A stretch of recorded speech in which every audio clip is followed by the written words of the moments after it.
Hi, I'm Farbs. I make indie games. I've been making games for a little over 20 years. So I currently live in Canberra, Australia, but I grew up in a place called Darwin. Darwin's the kind of place where you go to drink beer and get eaten by crocodiles. That said, I went back to Darwin a couple of years ago, and it was sort of amazing how much the place has changed. Not only were there skyscrapers now, the big pub in the middle of town, this big ancient thing that was such an important part of the middle of town, isn't a pub anymore. It's now a tech hub that runs esports events. And that's awesome. That is definitely not the place that I left. The car I have is a little bit ridiculous.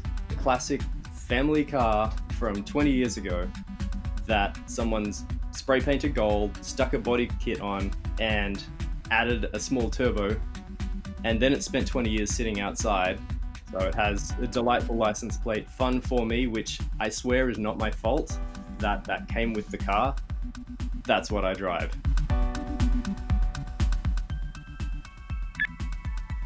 Back around 2009, I made a game called Captain Forever, and that was a Flash game. It ran in browser, and it did pretty well. It's a spaceship game where you build spaceships out of little modules that you snap together as you're playing. So you'll be halfway through flying somewhere, you'll see a piece, you'll chuck it on, it'll change the weight of your ship, and you'll shift off, and you'll put it back on the center and get yourself flying nice and straight. But of course, as we all know, the browsers then murdered Flash. This was a game that a lot of kids were playing in computer labs, at school time, things like that. It kind of made me sad that kids weren't able to do that anymore.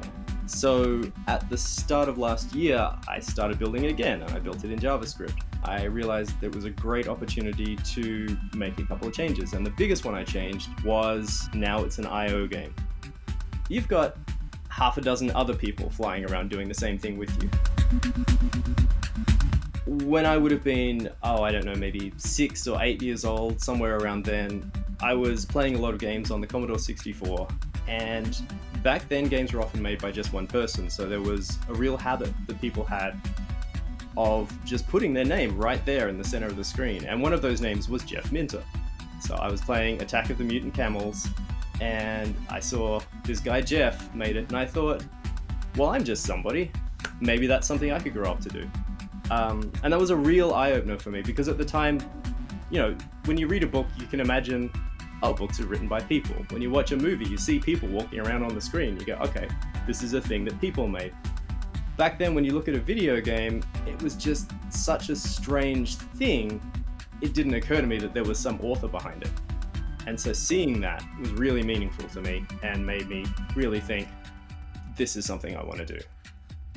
Yeah, seeing people's names on their title screens in their games really lit a fire in me, and that's lasted for a very long time.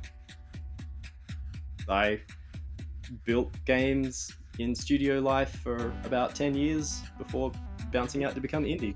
Working in a studio, you could spend so much time working on this tiny, tiny aspect of a game. You'd have very little input about how it worked. You just were responsible for making sure that it did.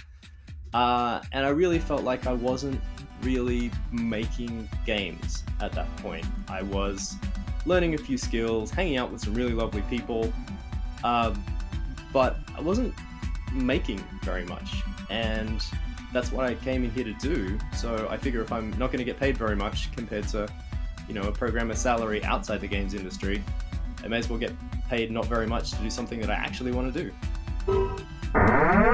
Why I'm still here making games is because there's still a lot of different stuff I want to explore and a lot of different stuff I want to try and make. And I'm not done yet.